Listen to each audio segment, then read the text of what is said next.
माया क्या है? पल पल स्वरूप बदलती है, पल पल में रंग बदलती है। तो गोस्वामी जी स्त्री के माया रूप की चर्चा कर रहे हैं। यहाँ पर स्त्री सीता और लोपामुद्रा नहीं है। इस प्रकरण में आप देखें स्त्री विश्वमोहिनी और सुपर्णखा भी है ना। वहाँ पर तो सम्मोहन का पूरा जाल बिछा हुआ है। गोस्वामी जी स्पष्ट कहते हैं, मैं उस मोह रूपी धारा की चर्चा नहीं कर रहा हूँ, मैं वो चर्चा कर रहा हूँ जिसमें काम, क्रोध और मद पैदा होते हैं। वो मोह की धारा की चर्चा कर रहा हूँ। ये जो नारी है सीता, लोपामुद्रा, इनसे न काम पैदा होता है, न क्रोध पैदा होता है, न मद पैदा होता है। सीता चित्रकूट में 14 साल भगवान राम के साथ रही, लव कुश पैदा नहीं हुए। राम वहाँ तपस्वी राम थे, वही राम जब अयोध्या आते हैं तो लव कुश पैदा हुए। यहाँ अरुंधति की बात नहीं है, यहाँ पर माया रूपी स्त्री की बात। मेनका से काम जगा और रंभा से क्रोध जगा विश्वामित्र को। उस स्थिति में मनुष्य को क्या करना चाहिए?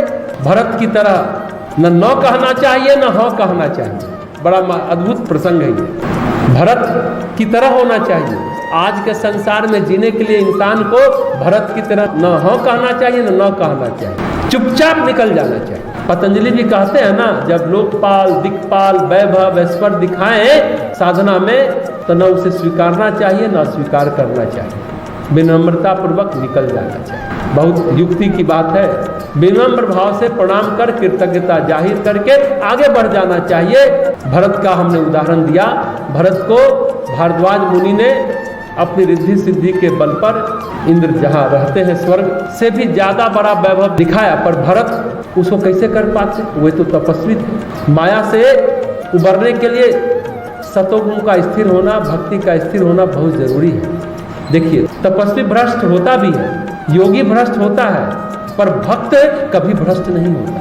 तपो भ्रष्ट, योग भ्रष्ट की चर्चा इतिहास में है, कई उदाहरण है, पर भक्त भ्रष्ट शब्द आपने नहीं सुना होगा। भगवान संभाल लेता है, भक्त को गिरने नहीं देता। ध्रुव हो, प्रहलाद हो, किसी को भ्रष्ट होते आपने देखा, इतिहास से पढ़ा है? नहीं पढ़ा होगा, क्योंकि भक्त की सुरक्षा संभालने का काम तो भगवान स्वयं करते हैं। उसी तरह अगर आज की बात फिर से करें, आज की लड़कियां, पत्नियां विश्वमोहिनी, सुपर्णखा बनना चाहती, लोपामुद्रा, मैत्रेयी बनना नहीं चाहती। लटके झटके दिखाकर लड़के को, पति को बस में रखना चाहती है। शुद्ध सात्विक विचार के साथ सहधर्मिणी का दायित्व निभाना नहीं चाहती। एक कहानी है, हम सुन रहे थे। एक लड़की कहती है, अरे कभी कभी लटके झटके नाज नखरे दिखाना जरूरी है मर्द को कंट्रोल करने के लिए, पर गलत तरीके से सही चीज हासिल नहीं होता।